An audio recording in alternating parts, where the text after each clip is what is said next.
तर आता आपण 12वी फिजिक्सचा पहिला चॅप्टर स्टार्ट करणार आहोत. ओके, आणि चॅप्टरचं नाव काय? Rotational dynamics. ठीक आहे, तर नाव देऊया मस्तपैकी रोटेशनल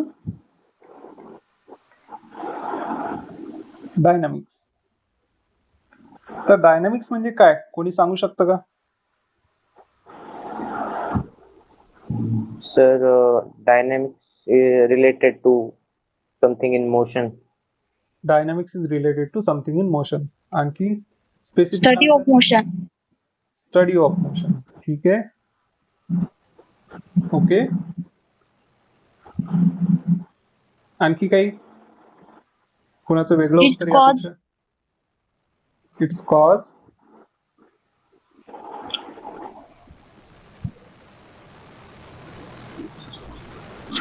ठीक आहे. Its cause is force.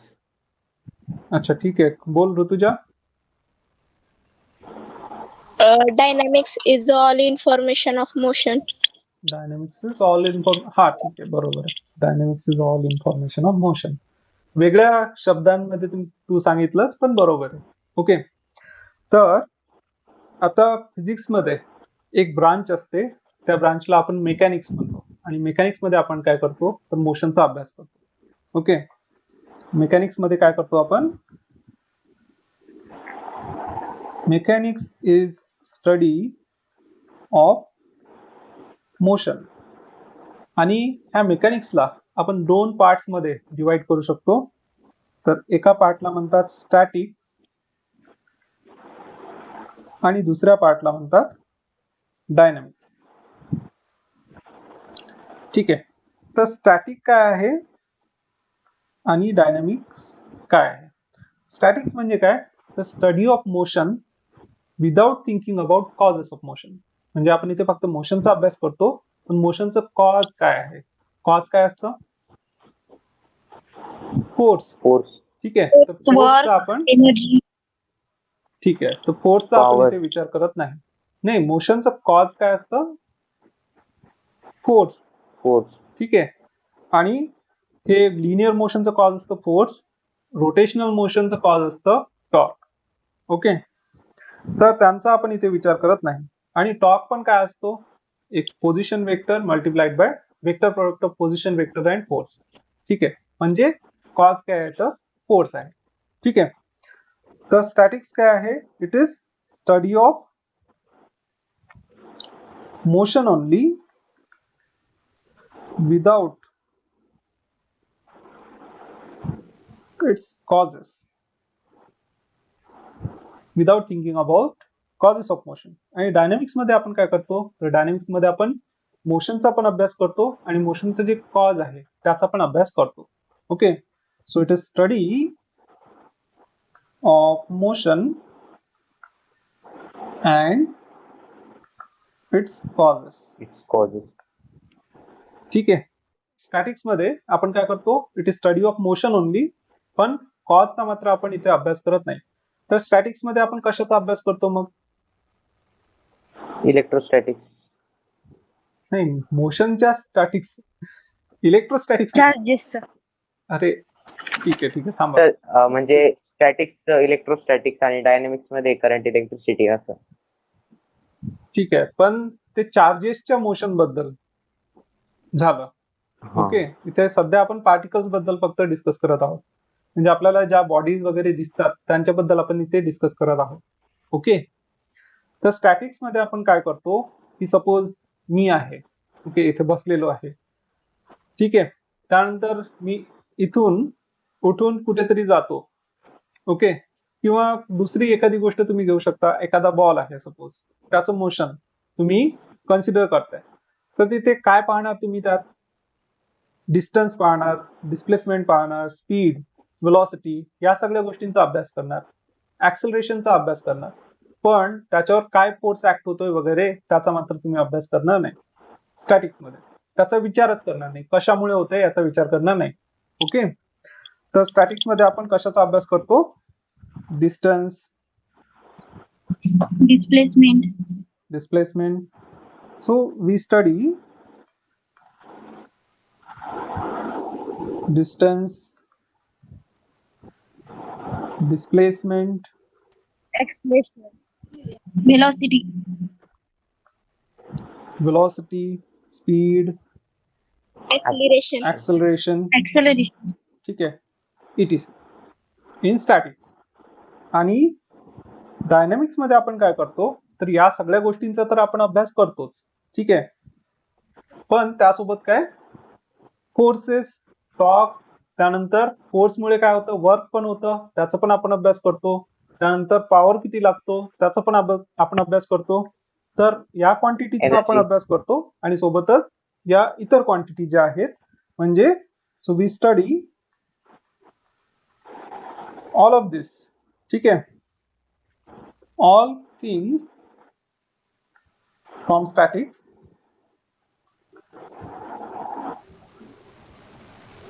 And their relation, आणि त्यांचं रिलेशन कशासोबत, फोर्स, ठीक आहे, त्यानंतर torque, work, power, energy etcetera. energy, ठीक आहे, तर ह्या क्वांटिटीचा अभ्यास फक्त आपण डायनॅमिक्स मध्येच करतो, स्टॅटिक्स मध्ये या क्वांटिटीज येणार नाहीत. ओके, तर डिफरन्स कळाला सगळ्यांना? हो सर. गुड. तर क्लासमध्ये इंटरॅक्टिव्ह राहा. ठीक आहे, त्यासाठीच हा क्लास आहे आपला. सगळ्यांना सांगतोय मी, हो सर, फक्त मूक दर्शक बनून राहू नका. ओके, 2-3 मुलंच इंटरॅक्ट करतायत जास्त. ठीक आहे, सर त्यानंतर हा विचारा. टॉर्कचं डायमेन्शनल पाहिजे होतं. डायमेन्शन्स तुम्ही फाइंड करू शकता. डायमेन्शन कसे फाइंड करायचे? कसं ठीक आहे, डायमेन्शन आता टॉर्कचा unit. फॉर्म्युला काय असतो आपण पुढे पाहणार आहोत. हे it is R cross F, vector quantity आहे. Okay, it is vector product of position vector with force. म्हणजे डायमेन्शन मध्ये काय येणार आता, तर सॉरी,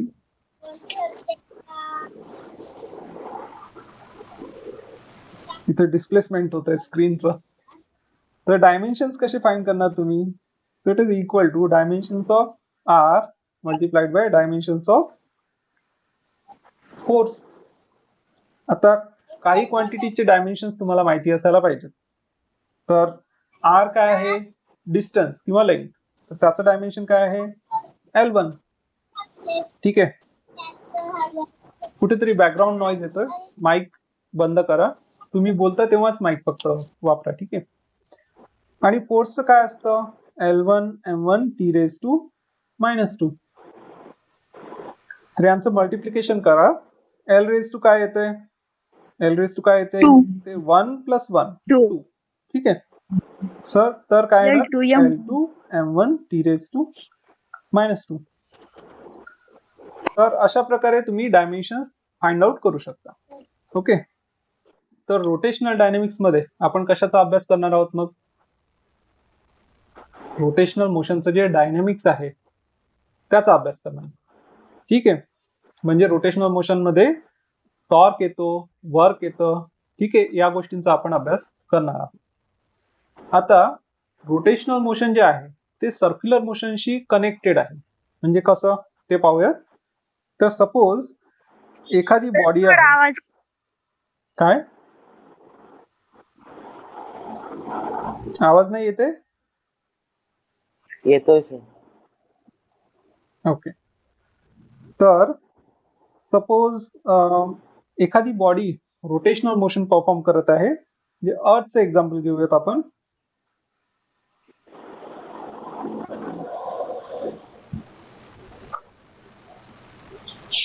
ही अर्थ आहे सपोज.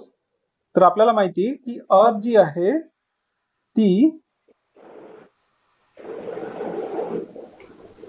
नॉर्थ साऊथ पोल्स मधून पास होणाऱ्या एका ऍक्सिस भोवती फिरते. ठीक आहे, ते आपल्याला माहिती आहे. ईस्ट टू वेस्ट का वेस्ट टू ईस्ट,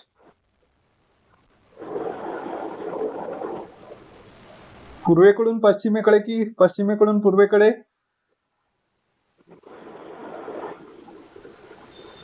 पश्चिमेकडून पूर्वेकडे फिरते ना. हो. ओके. म्हणून आपल्याला सूर्य, चंद्र पूर्वेकडून पश्चिमेकडे जाताना दिसतात उलट्या डायरेक्शन मध्ये. ठीक आहे. तर अर्थ जी आहे ती नॉर्थ साऊथ ऍक्सिस मधून पास होऊन नॉर्थ आणि साऊथ पोल्स मधून पास होणाऱ्या ऍक्सिस भोवती फिरते.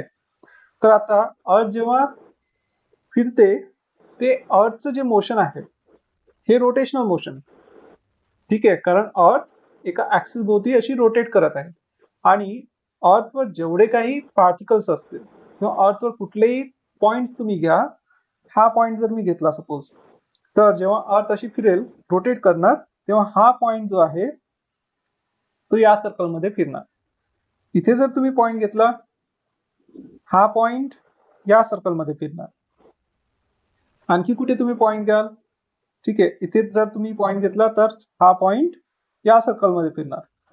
तर जेव्हा अर्थ रोटेट करते अर्थवरचा प्रत्येक पॉइंट सर्क्युलर मोशन परफॉर्म करतो आणि जर का तुम्ही या प्रत्येक सर्कलचं सेंटर पाहिलं तर ते सेंटर या ऍक्सिस वर आहे. ठीक आहे. जो ऍक्सिस नॉर्थ साऊथ पोल्स मधून पास होतो. ओके. तर जेव्हा बॉडी रोटेट करते बॉडीवरचा प्रत्येक पार्टिकल सर्क्युलर मोशन परफॉर्म करतो आणि म्हणूनच हे कनेक्शन आहे सर्क्युलर मोशन आणि रोटेशनल मोशन मधलं. आणि म्हणूनच रोटेशनल मोशन समजण्यासाठी सर्क्युलर मोशन आपल्याला समजणं आवश्यक आहे. म्हणून आपण काय करणार आहोत, तर पहिला अर्धा पार्ट जो आहे या चॅप्टरचा, म्हणून हे दोन चॅप्टर्स जोडलेले आहेत, सर्क्युलर मोशन आणि रोटेशनल डायनामिक नावाचं चॅप्टर बनवलेलं आहे. तर पहिल्या अर्ध्या पार्ट मध्ये सर्क्युलर मोशन असणार आहे आणि दुसऱ्या अर्ध्या पार्ट मध्ये रोटेशनल मोशन असणार आहे. ठीक आहे. तर आता आपण काय करणार आहोत, आपण स्टार्ट करणार आहोत सर्क्युलर मोशन.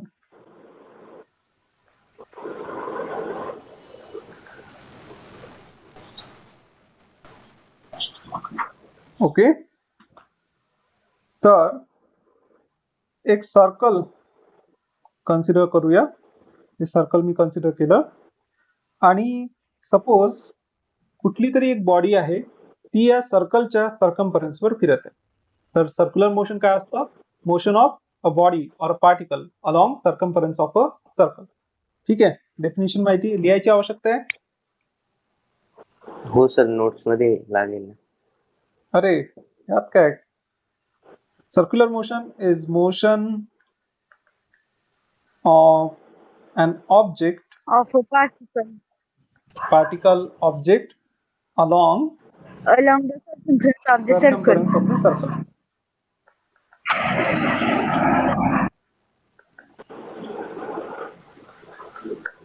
ठीक आहे. तर आता याचं एक्झाम्पल काय असू शकतं, तर सपोज एखादा दगड आहे त्याला आपण दोरा बांधला. ठीक आहे. आणि आपल्या हातात तो दोरा पकडला, दुसरं टोक पकडलं दोऱ्याचं आणि तो असा फिरवला सर्कलमध्ये. तर त्या दगडाचं जे मोशन आहे ते सर्क्युलर मोशन असेल. ओके. तर हे झालं एक्झाम्पल. तर सपोज स्टार्टिंगला आपला दगड या पॉइंटला आहे आणि याला मी म्हणणार ए आणि हे झालं या सर्कलचं सेंटर, याला मी म्हणणार ओ.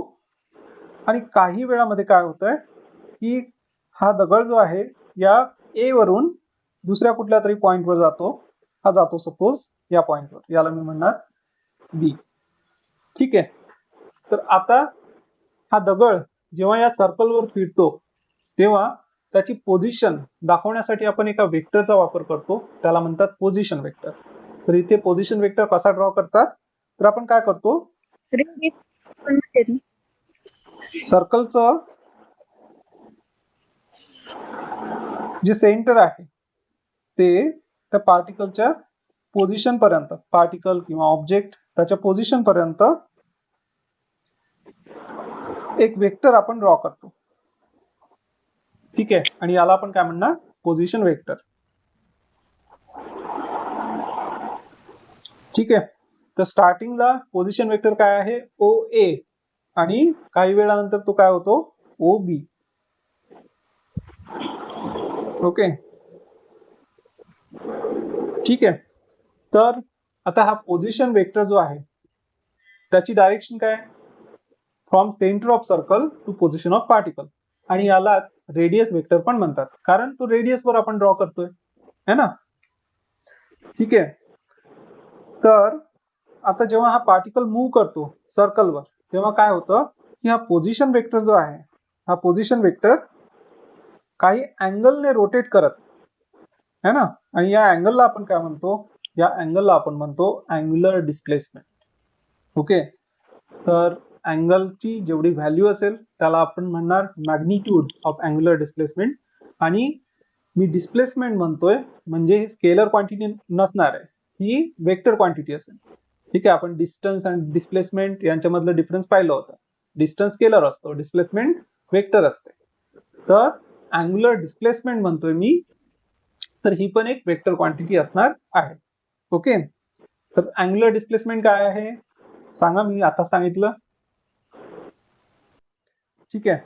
तर अँग्युलर डिस्प्लेसमेंट काय असतो, काय असतं,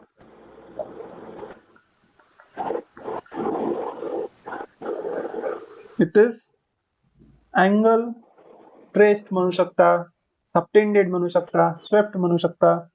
okay.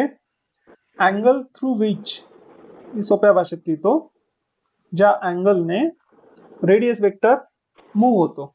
Okay. Angle through which radius vector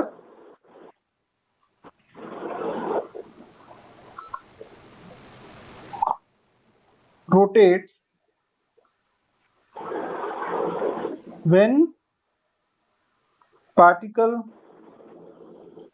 performs circular motion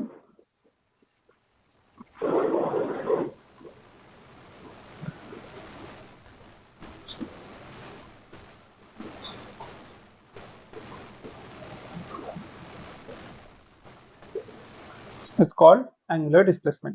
आणि त्याला मी डिनोट कशाने करणार आहे, तर मी त्याला डिनोट करणार आहे थीटा बारने.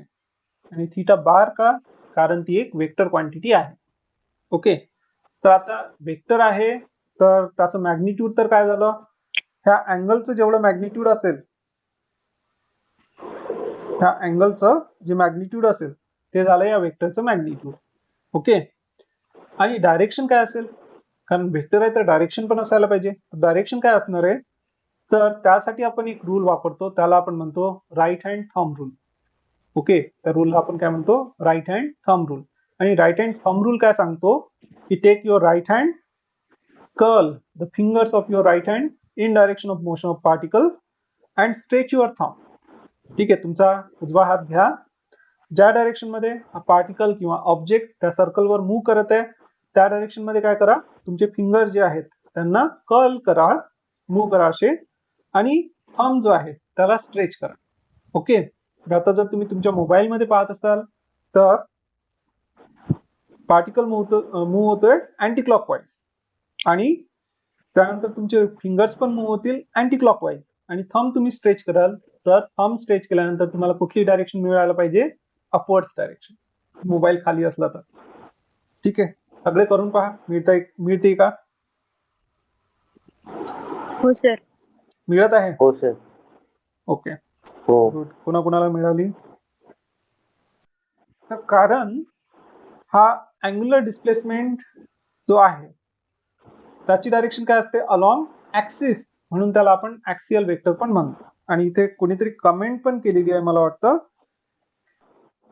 तर आता डिस्प्लेसमेंट झालं, वेलॉसिटी मी कसं डिफाइन करू शकतो, वेलॉसिटी काय असते लिनियर मोशन मध्ये, Sir, angular वेलॉसिटी काय असते, displacement divided by time.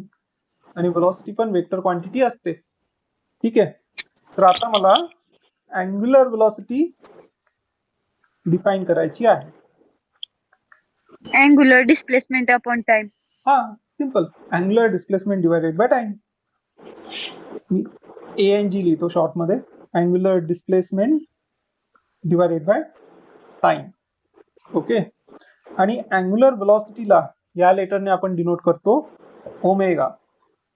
It is equal to what, angular displacement divided by ज्या वेळात तेवढं डिस्प्लेसमेंट झालं असेल तेवढा वेळ, तेवढी वेळ. ओके. तर आता याचं युनिट काय असेल,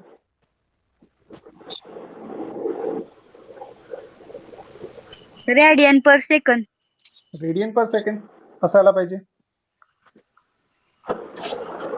है ना?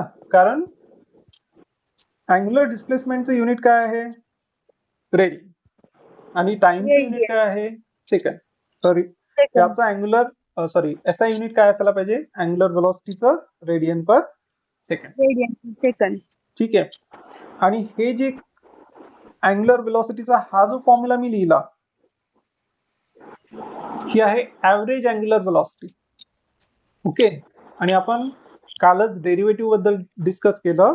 जर का मला instantaneous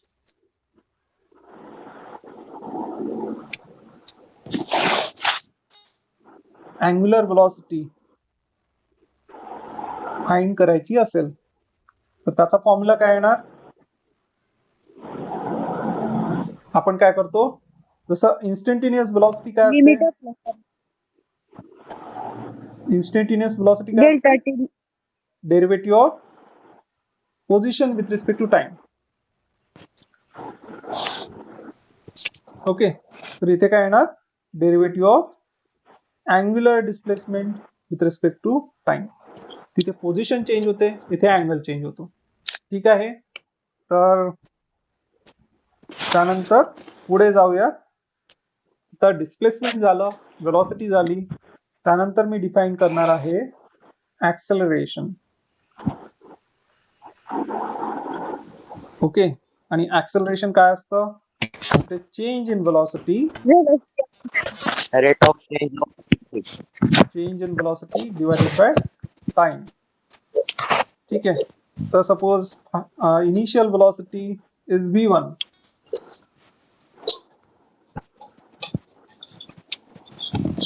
and v2 is final velocity. म्हणजे काही वेळ आपण घेतोय. सपोज t1 आणि t2.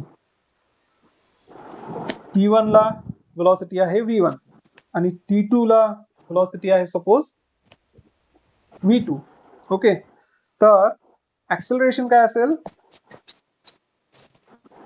Acceleration, linear acceleration V2 minus V1 upon T2 v2 minus minus v1 divided by t2 minus t1. by T2 minus T1. ठीक आहे. आणि यालाच आपण लिहू शकतो डेल्टा व्ही. डेल्टा व्ही काय? Change in velocity divided by change in time. ठीक आहे. Delta V is time. v2 minus v1 आणि डेल्टा टी काय? t2 minus t1. आणि मी डोक्यावर ॲरो का ड्रॉ करतोय? कारण कुठली क्वांटिटी? Vector quantity. Vector. ठीक आहे. तर हे झालं लिनियर ऍक्सेलरेशन, म्हणजे लिनियर मोशन जे असतं आपलं स्ट्रेट लाईन मोशन, त्यातलं ऍक्सेलरेशन. ओके. आता मला पाहिजे angular acceleration. Angular velocity upon time. काय असेल? जसं आपण Change in angular velocity good. upon change in time. ठीक आहे. Change in angular velocity, change, By change in time. अरे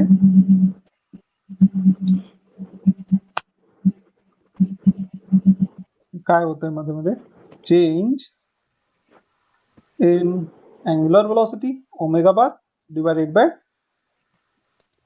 चेंज इन टाइम, किंवा टाइम, जेवढा टाइम झालेला असेल तेवढा टाइम आपण म्हणू शकतो. ठीक आहे. आणि यालाच आपण लिहू शकतो suppose omega 2 is initial angular velocity.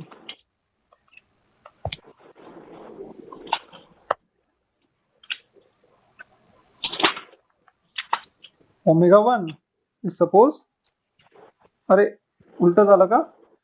तर omega 1 is initial angular velocity, omega 2 is final angular Angular velocity. Velocity. तर मी अँग्युलर ऍक्सेलरेशन कसं लिहू शकतो? त्याला मी डिनोट करणार या लेटर अल्फा. या लेटरला म्हणतात alpha. It is equal to what? Omega 2 minus omega 1 divided by t2 minus t1. आणि परत मी डोक्यावर ॲरो ड्रॉ करणार आहे, कारण ही कुठली क्वांटिटी आहे? Vector quantity. ठीक आहे. आणि याला असं पण आपण लिहू शकतो delta omega bar by delta T. Delta कारण डेल्टा ओमेगा काय change in angular velocity, delta T change in time. Okay. आता याचं युनिट आणि डायरेक्शन तुम्ही सांग काय युनिट असेल. Radian per second square. Radian per second square. कारण ओमेगाचं युनिट काय आहे, ओमेगाचं युनिट काय आहे रेडियन पर सेकंड आणि टाइमचं युनिट काय आहे सेकंड. म्हणजे आधीच सेकंडने आपण डिवाइड करत होतो, आणखी एकदा टाइमने डिवाइड करतोय म्हणजे सेकंडने डिवाइड करावं लागेल. तर रेडियन पर सेकंड स्क्वेअर. आणि डायरेक्शन कोण सांगणार. Right hand thumb. ठीक आहे, राईट हँड थंब रूल.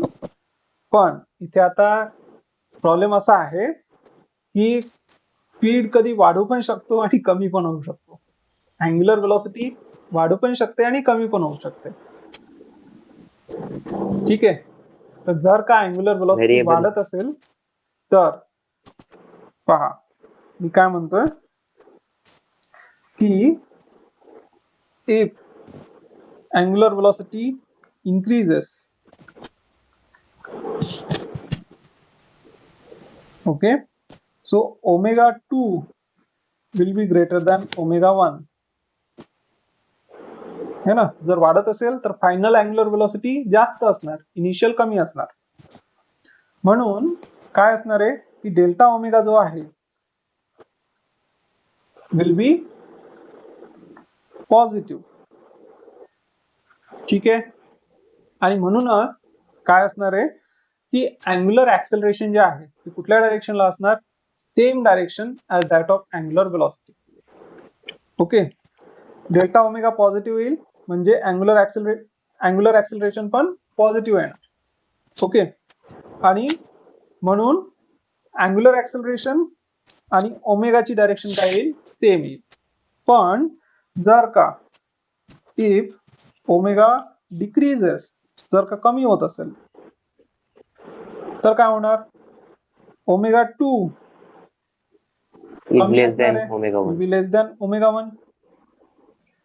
आणि म्हणून delta omega is Is negative. Negative. ठीक आहे. तर अल्फा आणि ओमेगाची डायरेक्शन काय असेल opposite. Okay. So alpha and omega are in opposite direction. आधीच्या केसमध्ये काय, तर आधीच्या म्हणजे सर इथे रिटार्डेशन होतंय का. हा म्हणजे रिटार्डेशन होत आहे. ओमेगा डिक्रीज होत आहे म्हणजे रिटार्डेशन होणार. ठीक आहे. हा. तर आधीच्या केसमध्ये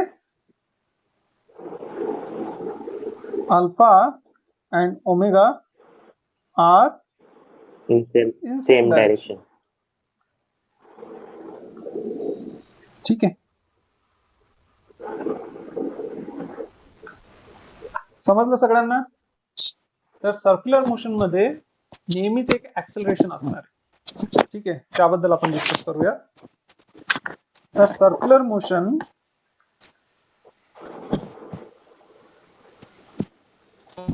is an accelerated motion. आणि हे कशामुळे असणार आहे ऍक्सेलरेटेड मोशन, त्याचं कारण आहे की सपोज ओके सॉरी एक सर्कल मी कन्सिडर केला आणि माझा पार्टिकल आहे सपोज इथे. ठीक आहे. आणि हा कॉन्स्टंट स्पीडने मूव्ह होत आहे. तर कॉन्स्टंट स्पीडने जर मूव्ह होईल तर ऍक्सेलरेशन असेल का तिथे.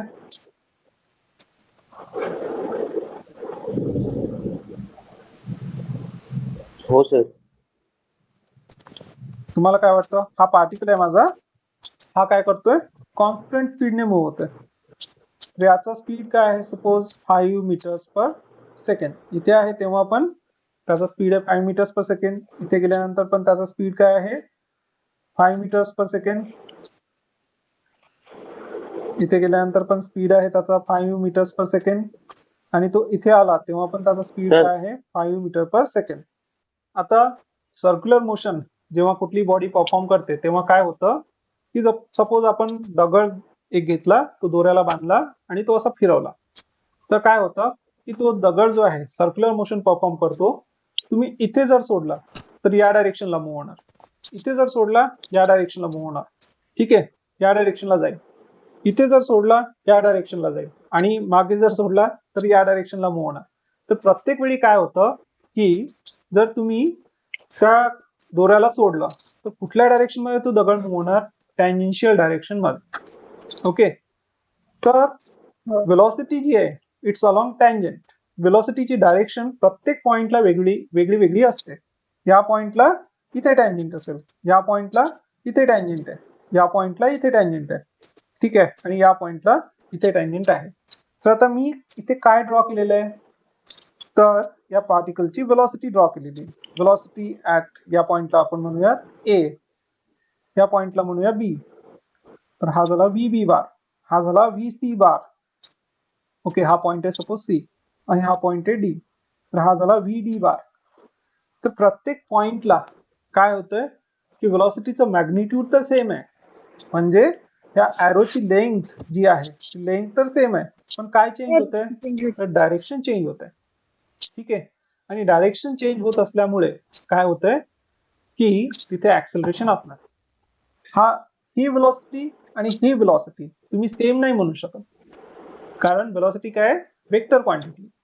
वेक्टर मध्ये कसा चेंज होऊ शकतो? एकतर तुम्ही त्याचं मॅग्निट्यूड चेंज करा तर त्यात चेंज होईल, किंवा तुम्ही त्याचं डायरेक्शन चेंज करा तर त्यात चेंज होईल. ठीक आहे, तर वेक्टर कसा चेंज होतं? एकतर मॅग्निट्यूड चेंज झालं तर, किंवा डायरेक्शन चेंज झालं तर. आणि सर्क्युलर मोशन मध्ये काय होतंय की वेलॉसिटीचं मॅग्निट्यूड तर सेम राहतं, पण प्रत्येक पॉइंटला त्याची डायरेक्शन चेंज होते. ठीक आहे, जर स्पीड कॉन्स्टंट असेल तर मॅग्निट्यूड तर सेम राहतं, पण काय होतं की डायरेक्शन चेंज होते. ठीक आहे, तर त्यामुळे एक ऍक्सेलरेशन तिथे नेहमीच असणार आहे, त्याला आपण म्हणतो centripetal acceleration. Okay, so in circular motion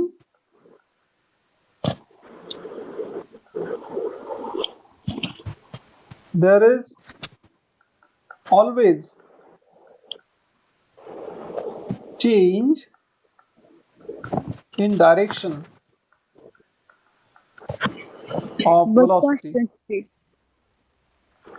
ठीक है, there is always change in direction of velocity, that is velocity changes.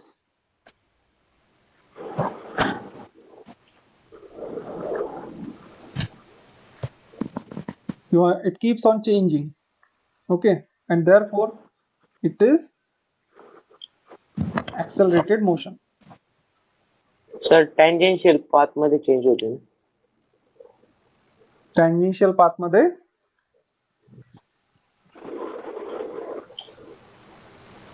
प्रत्येक पॉइंटला टँजेंट Change वेगवेगळा होत. असेल ना. ठीक आहे, प्रत्येक पॉइंटला जी टँजेंट आहे, या पॉइंटला टँजेंटची डायरेक्शन काय असेल? किंवा तुम्ही टँजेंट जी ड्रॉ केली ती ही लाईन असेल. इथे जर पॉइंट घेतला तर अशी असेल टँजेंट. ठीक आहे, टँजेंट काय असते? अशी लाईन जी सर्कलला फक्त एकाच पॉइंटला इंटरसेक्ट होते. ठीक आहे, तर सर हे युनिफॉर्म सर्क्युलर मोशन आहे. हा युनिफॉर्म सर्क्युलर मोशन आहे हे. मी म्हटलं ना, डिफाईन नाही केलं अजून, पण मी इथे काय म्हटलेलं आहे की स्पीड कॉन्स्टंट आहे. ओके, तर स्पीड कॉन्स्टंट जरी असला तरी तिथे ऍक्सेलरेशन असणारच आहे. तर त्या ऍक्सेलरेशनला आपण म्हणतो सेंट्रिपिटल ऍक्सेलरेशन. सेंट्रिपिटल का? तर त्याची डायरेक्शन असणार आहे along the centre and towards the along the radius and towards the centre. Okay, तर ठीक आहे, तर आता सर्क्युलर मोशन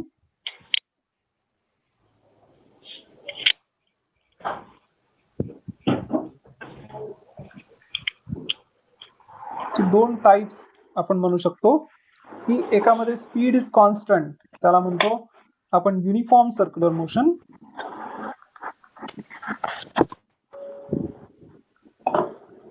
आणि त्यानंतर दुसरा एक टाइप आहे त्याला आपण म्हणूयात non uniform circular motion.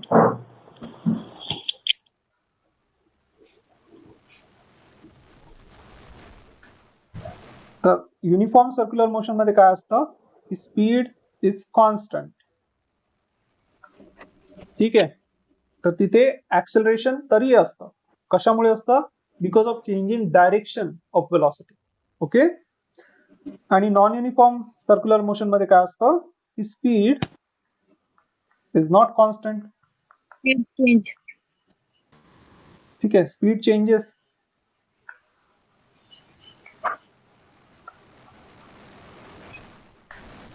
Okay. तर युनिफॉर्म सर्क्युलर मोशन मध्ये एक ऍक्सेलरेशन असणार आहे. कुठलं acceleration? It is due to change in direction of velocity. आणि नॉन युनिफॉर्म सर्क्युलर मोशन मध्ये दोन प्रकारचे ऍक्सेलरेशन असतील. ठीक आहे. काय काय ऍक्सेलरेशन असणार आहे इथे? कशा कशामुळे असणार आहे? Due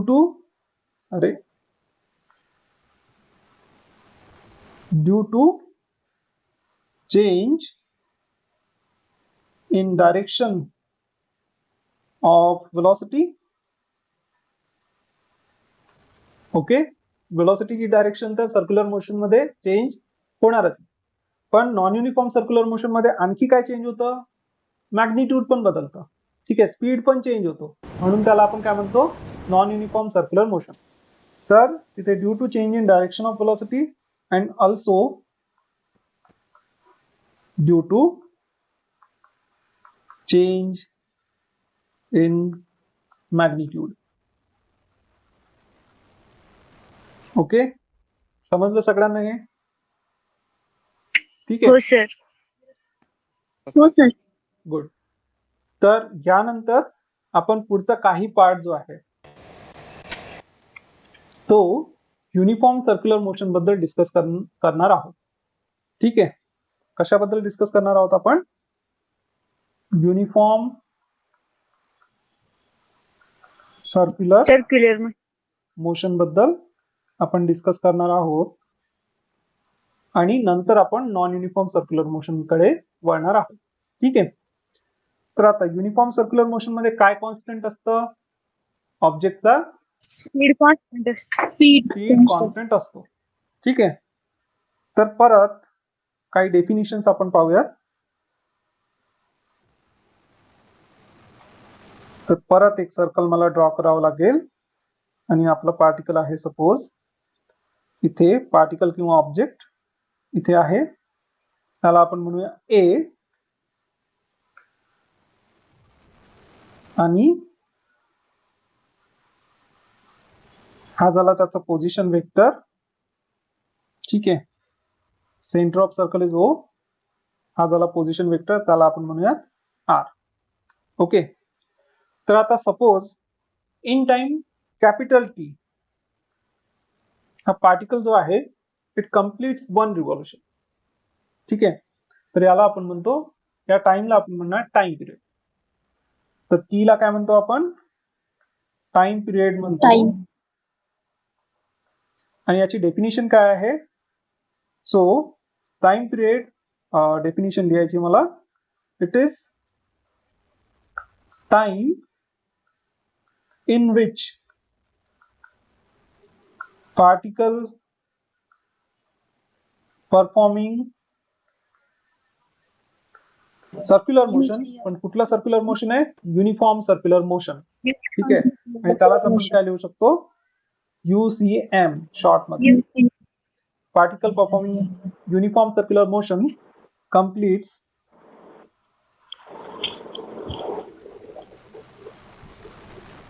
completes one revolution. ठीक आहे. तर त्या टाइमला आपण म्हणणार टाइम पिरियड. ओके. त्यानंतर आता मला फाइंड करायचं आहे या पार्टिकलचा स्पीड. अच्छा, एक मिनिट. आता हा टाइम पिरियड आपण कशासाठी डिफाइन केलाय? युनिफॉर्म सर्क्युलर मोशन साठी. नॉन युनिफॉर्म सर्क्युलर मोशन साठी आपण टाइम पिरियड डिफाइन करू शकतो का?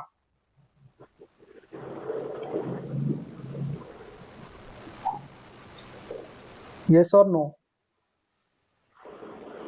Yes.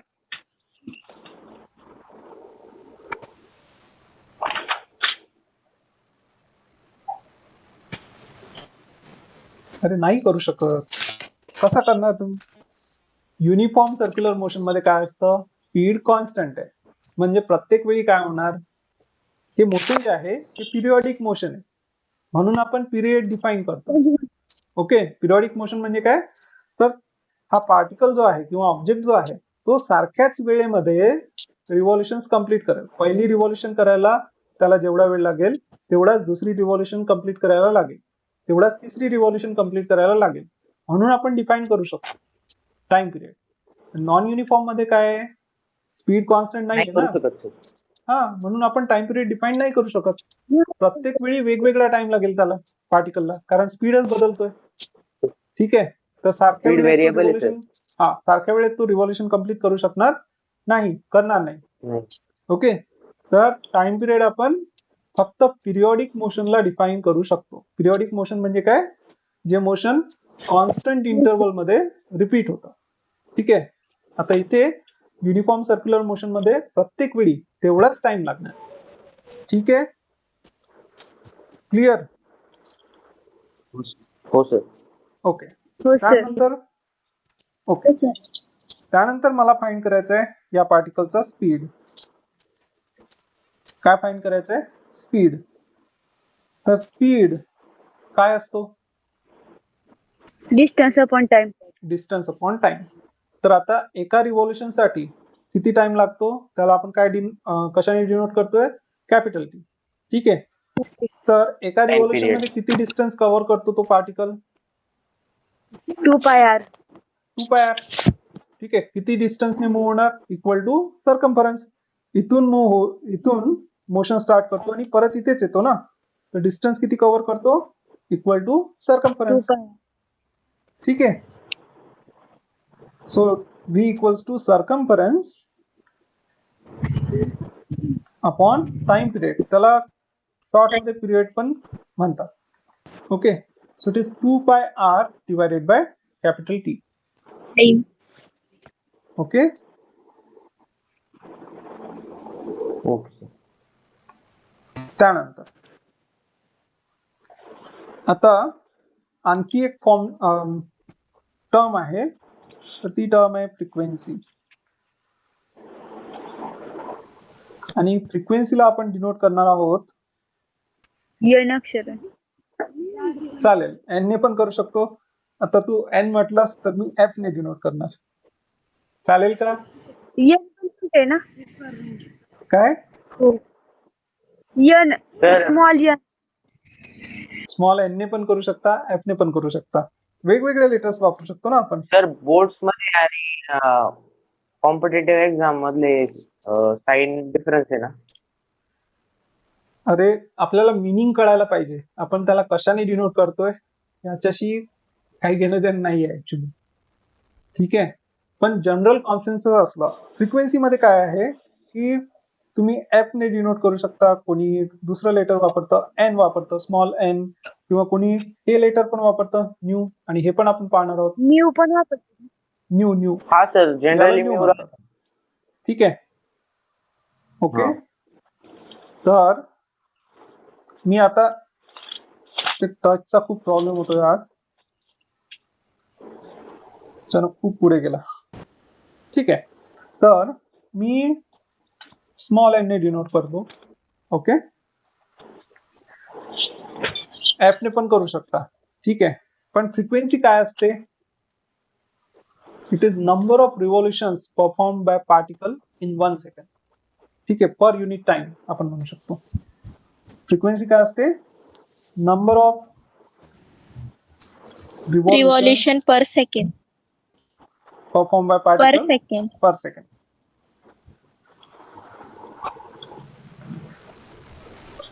बाय पार्टिकल परफॉर्मिंग, काय परफॉर्म करतोय हा? Uniform circular motion in 1 second किंवा पर सेकंड. ठीक आहे, आणि फ्रिक्वेन्सी इज इक्वल टू आपल्याला मिळेल 1 अपॉन टाइम. ठीक आहे, हे कसं? Time period.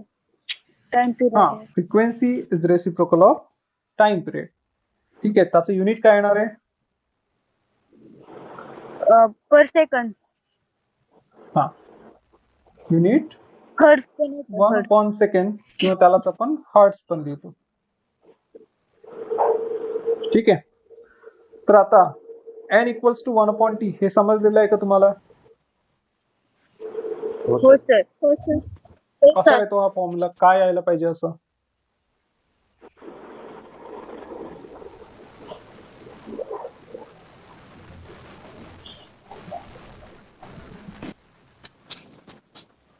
Number of revolution एका सेकंदामध्ये मिळते. Number of revolution per second.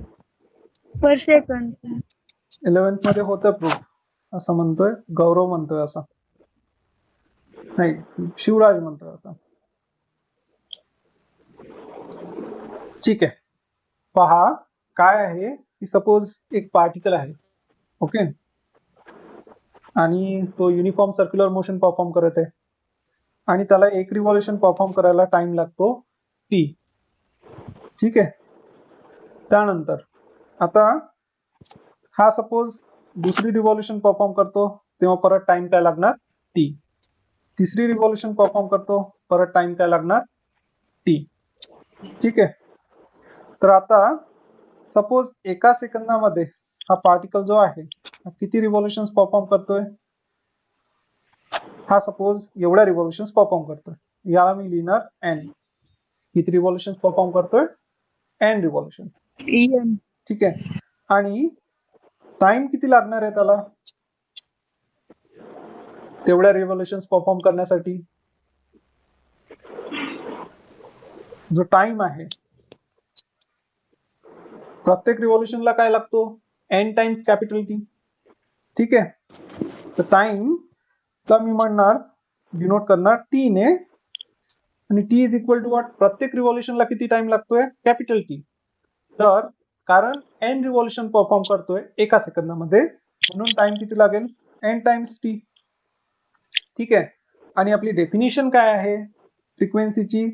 It is equal to number of revolutions divided by time. Okay. आणि नंबर ऑफ रिव्हॉल्युशन्स एन आहे आणि टाइम किती लागतोय? तर एन टाइम्स कॅपिटल टी, कारण प्रत्येक रिव्हॉल्युशनला किती टाइम लागतो? Capital T. आणि हा एन एन काय होणार? कॅन्सल होणार. Cancel. आणि तुम्हाला काय मिळणार? 1 अपॉन टी. समजलं हो सर. हो सर. प्रत्येकाला? हो सर. ठीक आहे, गुड. आणि त्यानंतर मी स्पीडचा फॉर्म्युला इथे लिहू शकतो. Speed equals to 2 pi R upon T. ठीक आहे. Time. असा फॉर्म्युला होता आपला. आणि 1 upon T equals to N म्हणजे फ्रिक्वेन्सी. तर 1 अपॉन टी ला मी रिप्लेस करू शकतो एन ने, म्हणून काय मला मिळणार? 2 पाय आर इंटू एन. हा आणखी एक फॉर्म्युला मला मिळणार. ठीक आहे. ओके. हो सर. ठीक आहे. तर आता Okay, sir. 9:15 वाजलेले आहेत आणि आपण इथे थांबूया. कुणाला काही प्रश्न हो, असेल तर चालेल. विचारा, अदरवाईज आपण इथे थांबूया.